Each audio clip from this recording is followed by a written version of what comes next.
अस्सलामुअलैकुम। तो आज का हमारा लेक्चर है लेक्चर नंबर 16। लेक्चर नंबर 16 में हम पढ़ेंगे हम किसी भी एम्प्लॉय का डेटा कैसे एंटर कर सकते हैं। लेकिन क्योंकि हम एम्प्लॉय का डेटा एंटर कर रहे हैं तो हम यहाँ पे बात करेंगे स्ट्रक्चर की। अब स्ट्रक्चर क्या होता है? Structure is a collection of variables of different types under a single name. Means किसी भी एक एम्प्लॉय का नेम के साथ उसका बाकी डेटा मीन्स उसका नंबर, उसका एड्रेस, ये सब चीज़ें हम लगाएंगे स्ट्रक्चर के थ्रू। ठीक है, तो अब हम किसी का भी डेटा कैसे इनपुट करते हैं स्ट्रक्चर के थ्रू, हम वो देखेंगे सी में। तो अपने ऑल्टर F करेंगे न्यू के लिए, F5 करेंगे पेज ऑफ करने के लिए, पेज मैसेज बॉक्स। हम सबसे अच्छा, अब यहाँ पे हम हमारी जो हेडर फाइल है वो स्ट्रक्चर के हिसाब से सेट करेंगे। स्ट्रक्चर के हिसाब से सेट करने के लिए सबसे पहले, क्योंकि हम एम्प्लॉय का डेटा डाल रहे हैं तो हमें पहले सबसे पहले स्ट्रक्चर को डिफाइन करना होगा कि जो हम एम्प्लॉय का डेटा डाल रहे हैं वो स्ट्रक्चर के थ्रू कर रहे हैं। तो स्ट्रक्चर सबसे पहले हमें टाइप करना होगा। हमने यहाँ पे क्या स्ट्रक्चर EMP। ठीक है, अब यहाँ पे एम्प्लॉय पूरा लिख सकते हैं या EMP लिखें, इट्स अप टू यू। ठीक है, उसके बाद हमने बताना है कि एम्प्लॉय के डेटा में क्या क्या चीज़ें हमें देनी है। तो हमने कहा सबसे पहले कैरेक्टर देना है जिसमें हमने नेम देना है। अब नेम की लिमिट सेट करनी है। उसके बाद हमने एक कैरेक्टर लेना है जिसमें हमने बताना है कि हमने यहाँ पे फ़ोन नंबर भी देना है। ठीक है, फ़ोन नंबर 12 होते हैं, 11 होते हैं, वो हमने दे देना है। उसके बाद हमने क्या करना है, इसको क्लोज़ कर देना है। ठीक है, अब ये हमने स्ट्रक्चर का जो है वो फाइल बना ली कि एक हमने स्ट्रक्चर बनाना है, और स्ट्रक्चर कैसे बनाना है वो हमने बता दिया कि उस स्ट्रक्चर के अंडर दो चीज़ें आएंगी, एक हमारा नेम, दूसरा हमारा फ़ोन नंबर। अब हम जो है वो हमारा कोडिंग स्टार्ट करेंगे। अब हम बनाएंगे हमारी हेडर फाइल।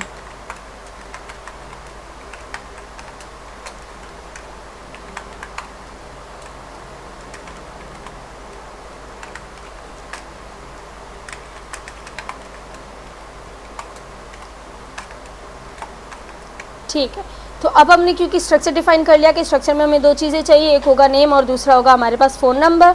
तो हम क्या करेंगे, सबसे पहले हमने यहाँ पे जो है वो हमारा बेसिक जो सी का हेडर फाइल है वो हमने ओपन कर दी है।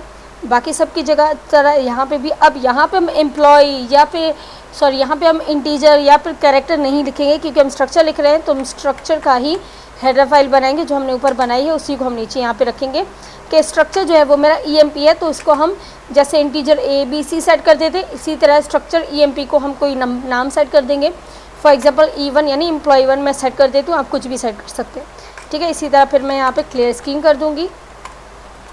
क्लियर स्क्रीन करने के बाद अब मुझे अपना कमांड देना है कि मुझे क्या प्रिंट करवाना है। तो मैंने कह दिया यहाँ पे मैंने सबसे पहले एम्प्लॉय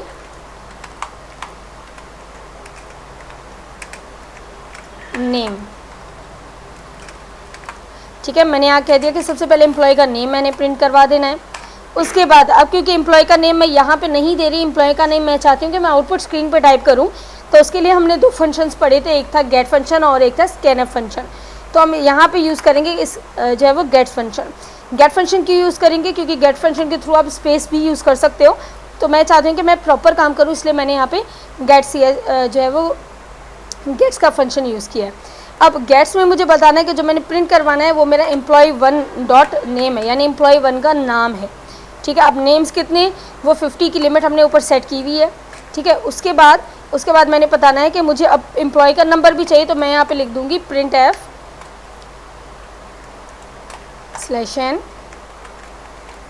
एम्प्लॉय नंबर। ठीक है, तो सबसे पहले मैंने इसको बताया कि मुझे यहाँ पे पहले एम्प्लॉय का नाम टाइप करना है गेट फंक्शन के थ्रू, उसके बाद एम्प्लॉय का नंबर टाइप करना है अगेन गेट फंक्शन के थ्रू। तो मैंने यहाँ पे लिखा gets employ 1 dot phone.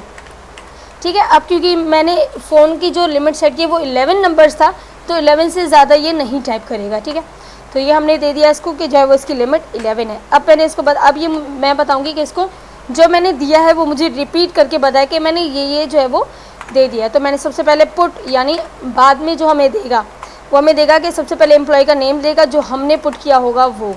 Again हमने दे दिया यहाँ पे पुट्स E1 डॉट फ़ोन, यानी जो हमने फ़ोन नंबर इसको दिया होगा वो ये मुझे पुट करके दे देगा। फिर हम यहाँ पे दे देते हैं गेट ch का फंक्शन, क्योंकि हमने एक ही ब्रैकेट ओपन किया है तो हम उसको क्लोज़ कर देते हैं। ठीक है, तो ये था हमारा लेक्चर। इसको हम दोबारा से एक रिव्यू दे देते हैं कि सबसे पहले जो हम बना रहे हैं वो है हमारा एम्प्लॉय डेटा।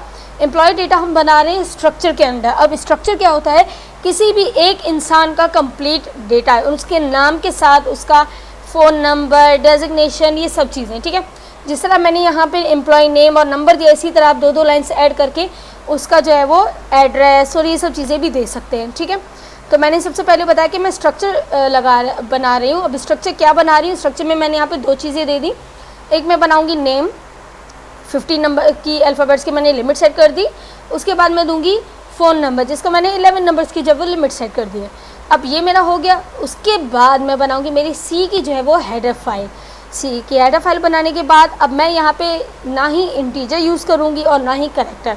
यहाँ पे क्योंकि मैं स्ट्रक्चर के थ्रू टाइप कर रही हूँ, तो सबसे पहले मैं बनाऊँगी मेरा स्ट्रक्चर जो ऊपर मैंने बनाया है उसी के थ्रू। तो मैंने इसको एक शॉर्ट नेम दे दिया E1, ये मीन्स एम्प्लॉय 1। उसके बाद मैंने इसका नेम, उसका नंबर गेट फंक्शन के थ्रू टाइप करवाया। गेट फंक्शन क्यों यूज़ किया हमने, गेट फंक्शन हमने इसलिए यूज़ किया ताकि हम आउटपुट स्क्रीन पे अगर कोई स्पेस बार यूज़ करना चाहे तो वो कर सकते हैं, ठीक है। फॉर एग्जांपल किसी का नाम बहुत बड़ा है तो उसमें ज़ाहिर हमें बीच में स्पेस बार यूज़ करना होता है।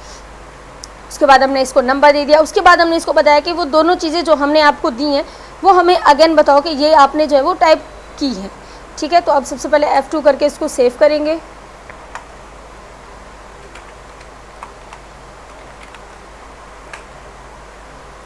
ऑल्टर F9 करेंगे। तो अब ऑल्टर F9 में ये हमें बता रहा है कि हमारे पास यहाँ पे एक मिस्टेक है। तो हम देखेंगे कि वो एक मिस्टेक हमारे पास क्या है।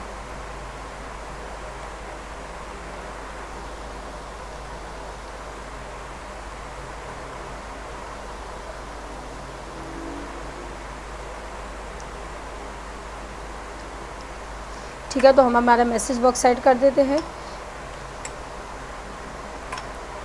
तो अब हमें बता रहा है कि हमारे जो एम्प्लॉय CP यहाँ पे हमारे पास एरर है, ठीक है। तो अब देखें हमारे पास एरर क्या है।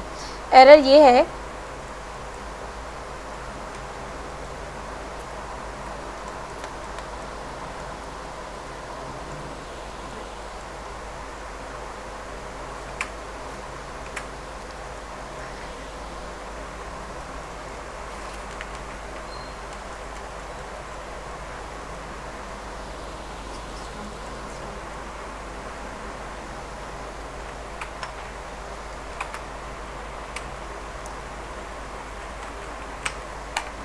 तो अब हम यहाँ से इसको जो है वो रिमूव कर देंगे इस तरह।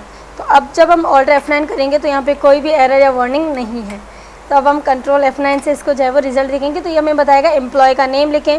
तो यहाँ पे हमने किसी भी एम्प्लॉय का नेम लिखना है। फॉर एग्जांपल यहाँ पे मैं नवीद अब्बासी लिख रही हूँ, ठीक है। अब देखें यहाँ पे मुझे स्पेस बार यूज़ करने की ज़रूरत पड़ी है, इसलिए मैंने यहाँ पे गेट फंक्शन यूज़ किया था ताकि मैं स्पेस बार अगर यूज़ करना चाहूँ तो वो इस तरह कर सकती हूँ। उसके बाद इसने मुझे कहा है कि एम्प्लॉय का नंबर, तो अब हमने एम्प्लॉय का नंबर लिख दिया कोई भी, ठीक है। अगर ये 11 नंबर से ज़्यादा होगा तो वो उसको ऑफ कोर्स कट कर देगा, ठीक है। तो हमने एंटर किया तो उसने मुझे बताया कि नवीद अब्बासी का नंबर और उसका नाम हमने जो है वो ये प्रिंट करवाया है, ठीक है। तो ये था हमारा लेक्चर नंबर 16 जिसमें हमने एम्प्लॉय डेटा जो है वो टाइप किया है स्ट्रक्चर के थ्रू।